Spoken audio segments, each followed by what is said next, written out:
अस्सलाम वालेकुम। खबरनामा टीवी के साथ में हूँ आपका मेज़बान राजा रुखसार अहमद। इस टाइम में मौजूद हूँ जिनाह गार्डन करम टाउन में। यहाँ मेरे साथ मौजूद हैं वाजिद साहब। आज इनके ऑफिस में के बाहर एक जो है ऑक्शन का एहतमाम किया गया और काफ़ी ज़बरदस्त कारकर्दगी रही। अस्सलाम वालेकुम सर। जी वालेकुम अस्सलाम। सर अपना इंट्रोडक्शन करवा दीजिएगा हमारे नाज़रीन को। जी मैं जनरल सेक्रेटरी हूँ federal employees cooperative housing society का। चार्ज लिया जनवरी 2023 में और चार्ज लेने के बाद पहला काम हमने किया जो अपने ऑर्डर था पेंडिंग 2011 से 2023 तक का, तो हमने वो ऑर्डर मुकम्मल किया। उसके बाद एजीएम का इनेकाद किया और एजीएम के अप्रूवल के बाद हमने मिनट्स के अप्रूवल करने के बाद आज अपने पहले एफर्ट्स जो हैं फार्म हाउस उनका ऑक्शन किया। और ऑक्शन जो ऑक्शन का एहतमाम किया गया काफ़ी ज़बरदस्त कारकर्दगी रही, इसके हवाले से क्या कहना चाहेंगे? जी अल्हम्दुलिल्लाह जिनाह गार्डन की तारीख़ में आज तक कभी भी किसी भी एफर्ट को ऑक्शन के थ्रू फेल नहीं किया गया। मार्केट वैल्यूएशन लेकर या किसी भी और तरीके कार से बेचा गया। हमने पहली दफ़ा इसको जो बाइलाज के फॉलो करते हुए पेपर रूल्स के मुताबिक अल्हम्दुलिल्लाह फेयर एंड फ्री पब्लिक के बीच में साइड ऑफिस के ऊपर इनेकाद करके ये साबित किया कि हम हर चीज़ में क्लैरिटी चाहते हैं और चाहते हैं कि लोगों की अमानतों का तहफ़्फ़ुज़ किया जाए और उसको अच्छे तरीके से इस्तेमाल किया जाए।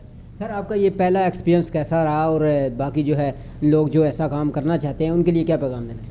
कि मैं तो उनको लोगों ने जिन्होंने पार्टिसिपेट किया और उन्होंने मार्केट के हालात की ख़राबी के बावजूद गर्मी के मौसम के बावजूद भी एक अच्छे अंदाज में लोगों की फलाह को मद्देनज़र रखते हुए एक अच्छा रेट दिया, एक अच्छे रेट के ऊपर परचेज़ किए और लोगों की अमानतों में हमें जो है ना उनकी अमानतों को तहफ़्फ़ुज़ करने के लिए हमें मौका फ़राहम किया।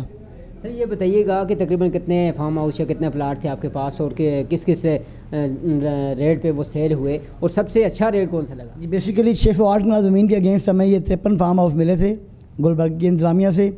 उसमें से 8 प्लाट हमारे जो है बाकब्ज़ा थे, बकाया नॉन डेवलप हैं। तो 8 का रेट बेसिकली अच्छा आया, उसमें से एक डुप्लिकेट था तो 7 का रेट हमें मिला। बाकी 7 करोड़ की बोली नहीं आ सकी, रिज़र्व प्राइस पे भी लोगों ने ऑफ़र नहीं दी, तो वो हमारी चलें फर्दर निगोशिएशन होंगी। इस वक्त जो हमें रेट्स लोगों ने दिए, अच्छी ऑफ़र्स आई, वो 7 फार्म हाउस की वो तकरीबन 55 करोड़ के राउंड अबाउट अमाउंट बनती है, जो इंशाअल्लाह ताला हमारे इस प्रोजेक्ट के जो है ना लोगों की फ़लाह के लिए इस्तेमाल की जाएगी, मेंबर्स की फ़लाह के लिए इस्तेमाल की जाएगी। उसका हिसाब हम लोगों को इसी तरीके से शफाफियत से देंगे कि ये पैसे खर्च कहाँ हुए हैं। सर इस पहले मरहले की कामयाबी के बाद आपका नेक्स्ट प्लान क्या इस हवाले से? जी सबसे मामला मेन यही है कि जो मेंबर्स की महरूमियाँ उनको दूर किया जाए, वो रिहायशियों की महरूमियाँ हों या मुतासरीन की, दोनों की महरूमियों को ख़त्म करना हमारा नारा ये था कि हम उनके मसाइल को ख़त्म करने निकले हैं और इंशाअल्लाह ताला अल्लाह ताला की मदद से ये मरला भी अच्छे तरीके से हम तकमील पज़ीर करेंगे इंशाअल्लाह ताला। जी मेरे साथ मौजूद थे वाजिद साहब जो कि जनरल सेक्रेटरी हैं। इन्होंने बताया कि किस तरह से ये जो आम आवाम की खिदमत कर रहे हैं और लोगों के मसाइल दूर कर रहे हैं। अपने मेज़बान राजा रुखसार अहमद को दीजिएगा इजाज़त। अल्लाह ने के बाद।